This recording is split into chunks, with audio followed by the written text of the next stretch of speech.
Hemi. Ab is the Egyptian word for heart. Ra was the Egyptian word for the lustrous light of nourishment and creation, the sun. You follow? And Hemi, he identified with the invading Hittites or the Canaanites who had invaded from an area called Shinar, moving out of Babylon and then coming over there, and they called those people the devil in Egypt, Chaldeans. They brought in a Sethian doctrine. The Sethian doctrine that they brought into Egypt was the belief in good and evil, that Osiris was good and Set was evil. And that wasn't Egyptian doctrine. They couldn't, by their nature, believe that both Osiris and Set was born by the same mother and father, and one be a devil and one be an angel. Genetically incorrect. And if anybody was into genetics and alchemy, it was the Egyptians. But they brought their rivalry of their so-called Babylonian doctrine over into Egypt. So there was a Abraham who came over there as Abraham and got initiated in the Egyptian order and took with him an Egyptian wife called Hathor, which is Hathor, which later became known as Hagar, the stone which became the black stone of the Kaaba in Islam. And the replica of the Kaaba, as you see, is a cube-shaped building, is not duplicated in any other Islamic architecture. Whether you're in Pakistan or Sudan or Egypt or Morocco, you will never see another cube-shaped building. That cube-shaped building goes back to the 3rd dynasty under Amenhotep, who built the Mastaba pyramid or the step pyramid, and beside it a cube-shaped building for Zulsa. It's an Egyptian structure. Muslims are encircling an Egyptian structure. And the deities that was in it were Egyptian deities that Bilal, who was a Hebrew or an Ethiopian Jew, chopped down. You see? But there is no records in history, none in Egypt, of any Isaac being there, none of any Moses being there. No woman named Bethia went down to the Nile and found a little Jewish kid and pulled him out the Nile and raised her as her own son along with Ramesses. Snot, it did never happen. Do you understand this? And you gotta make the world know that did never happen. You know why? Because if it happens, if me and you left here and we went over to Korea and started a war, and we did, the Koreans would have it on record just like we do. America has records of when they went to Korea, right? And they tell their side of the story. And the Koreans have records of when the Americans came there, and they tell their side of the story. What's happening here is you have two sides to the story because these people had an encounter. The Hiroshima and Nagasaki bombing, the Japanese have a side to what really took place at Pearl Harbor. And the Americans have a side. Right here in America, the North has a side, and the South between the Confederates. So as we jump through history, when groups of people encounter each other, whether it's in war or in peace, if they are literate and record, then they keep a record of the experience. Now, if their societies or their empires or their kingdoms are utterly destroyed, you may not ever find the records. But if these people have left walls with writing, giving recipes, and diagnosed medicine, chemical formulas, like the Egyptians did, you follow? Or like the Sumerians did on the cuneiform tablets, they kept records of everything that took place in their life. If this is the way humans do when they encounter, like if you had a fight with somebody, you remember who that person was.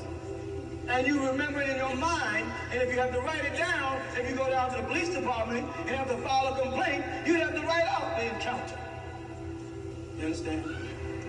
So if a Jew, Israelite, anything you want to call, came into Egypt and took over and became the Pharaoh, as they claim Joseph did, or Joseph, it would be on record somewhere, wouldn't it? If Abraham came in there and the Pharaoh, as I said a couple of weeks ago, ignored all the beauty of all the beautiful Egyptian women and just wanted Sarah. They said they just couldn't tell the story. They had to add a little self-ego in it. He don't want none of them beautiful Egyptian women. He wants Sarah.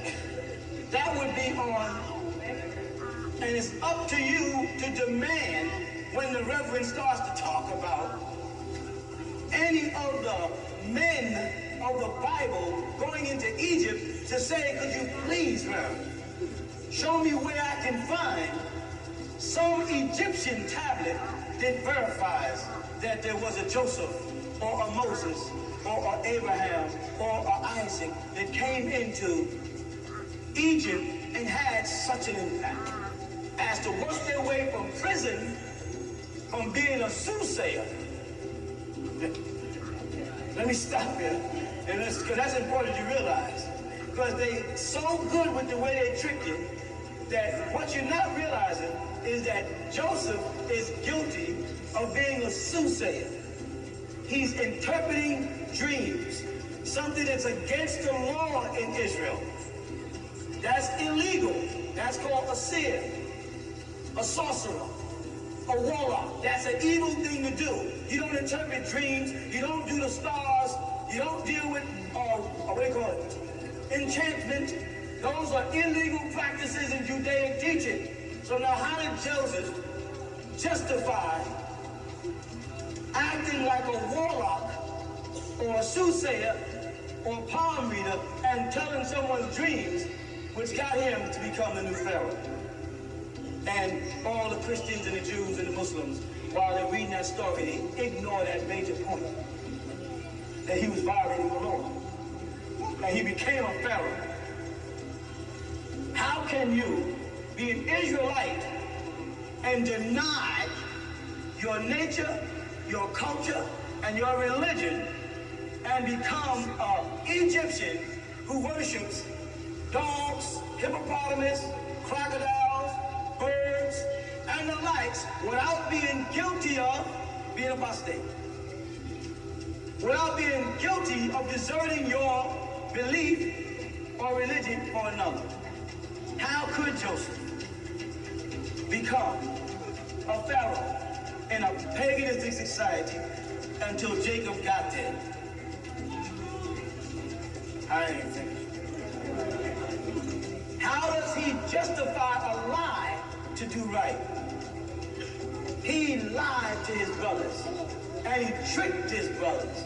And he had somebody stash something inside their camel bags, and then accused them of stealing it, and aggravated his father all the way from Jerusalem to Egypt, thousands of miles back then. They make it sound like he got on a Concorde and flew over there. Jacob was going after his son because they thought his son was dead. You understand? Thousands of miles, this old man was being tormented by that fear. They want to know why he died in Egypt. But Joseph justified lying to his brothers to play a trick. And then at the end of it says, don't you see? I am your brother Joseph. And that made his lie all right. See, while they're telling us these stories, they are subliminally poisoning us. They're making us able to accept wrong teaching, lies, so that when we start to question, we already have a guilt complex. When I start saying, well, I don't believe that story, can you produce the evidence? I can produce the evidence of a Ramesses, of a Seti, of a Hotep. I can just produce abundance of information about the great Egyptians. I can also do the same about the great Sumerians, two Negroid races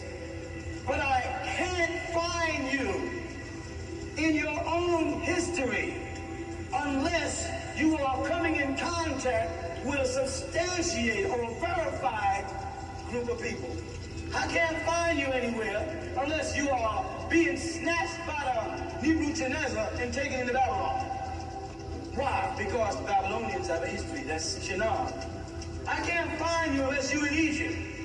Why?